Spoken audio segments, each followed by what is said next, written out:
Bonjour. Cette vidéo est un peu différente puisque je ne l'ai pas préparée. Oui, d'habitude j'écris mes vidéos pour savoir un peu où je vais et où j'en suis et parce que j'aime beaucoup avoir un cadre. Alright, Monica categorizes her towels. How many categories are there? Everyday use, fancy, guest, 2 seconds. Style, 11? 11, unbelievable, 11 is correct! Cette fois, je me suis dit que j'allais faire du freestyle. Enfin, c'est surtout parce que j'avais complètement la flemme d'écrire le scénario de la vidéo. À cela, plusieurs raisons.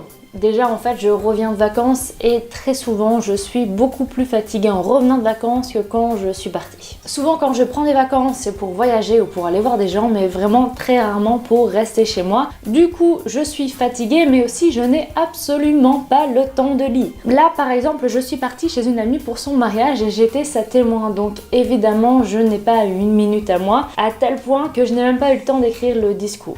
J'ai donc fait le discours de témoin le plus court de l'histoire de tous les mariages. Il y a une raison de plus pour laquelle je n'ai pas du tout envie d'écrire cette vidéo aujourd'hui avant de la tourner, c'est que c'est la Saint-Nicolas. La Saint-Nicolas, pour les Français qui ne connaissent pas, c'est ça.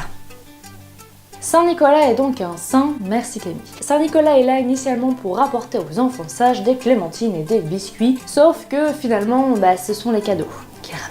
Si les enfants ne sont pas sages, par contre, ils ont affaire au père Fouettard qui est ici et qui leur ramène des oignons. Ne jugez pas ce pauvre père Fouettard, c'est une tradition et je vous assure qu'il n'y a rien de raciste. Par contre, il y a quand même eu une polémique il y a un moment en Belgique, parce que... voilà. Dans le nord de la France, on avait réglé la question puisque notre père Fouettard à nous ressemble plutôt à ça.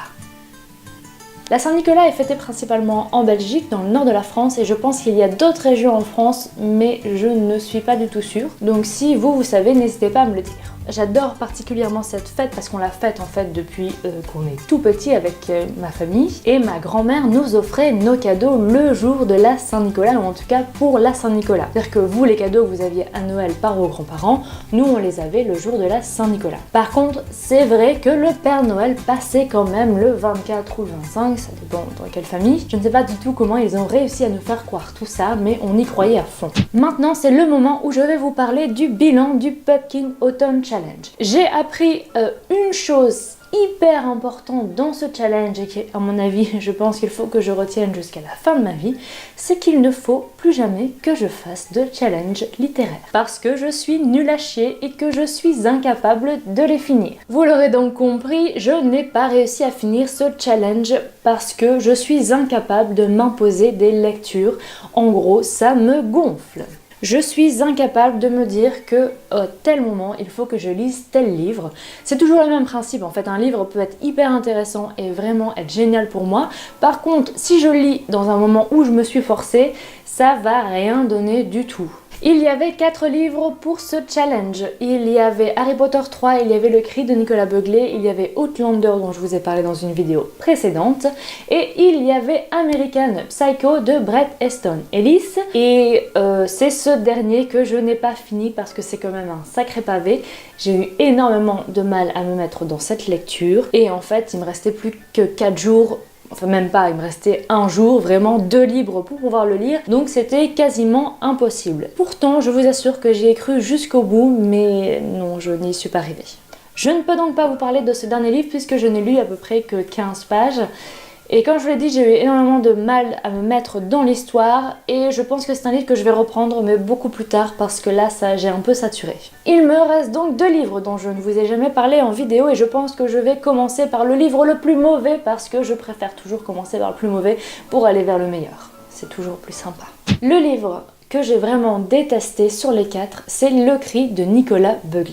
J'attendais vraiment énormément de ce livre parce qu'on en a énormément parlé, parce que je l'ai vu beaucoup circuler sur les réseaux sociaux, des critiques quand même assez positives. Et en fait, moi, ça m'a saoulée à partir de la moitié du livre. Je l'ai fini juste par principe mais c'est un livre que je n'ai pas du tout aimé. Je n'ai pas du tout aimé l'histoire parce que pour moi ça part complètement en live à un moment, ça part vraiment dans la direction que je déteste, c'est-à-dire le gros truc américain où il y a des morts pour rien, où il y a du sang pour rien, où ça parle de guerre froide, russe, américain, expérience, enfin franchement ça c'est vraiment le truc que je déteste, le truc un peu américanisé quoi.